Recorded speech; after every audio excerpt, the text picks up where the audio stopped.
How to use the clone tool in Pics Art. Hello everyone and welcome back to the Wizard. In this video I'll show you how to do that. So first step is to open your Pics Art application right away.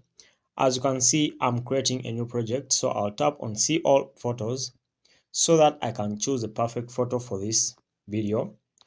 Alright, so I'll scroll down and look for the perfect photo for this.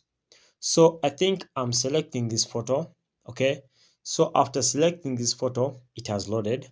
So to use the clone tool, tap on tools. When you tap on tools, come and tap on clone, this option here.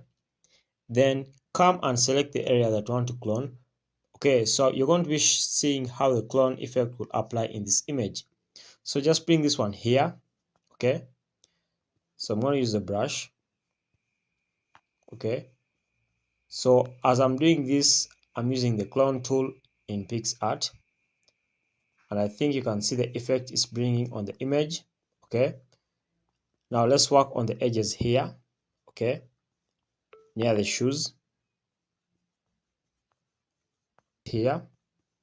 I think the image in some areas it's repeated twice.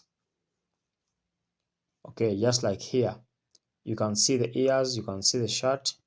Okay, so this is how to use the clone tool in Pics Art. Okay, so you can do it, and you can do it like that continuously, and the effect will start coming in your image. Okay, so when you're done and you're satisfied with what you're doing, you can save it and you find it in your gallery. So thanks for watching. Until next time, we shall meet.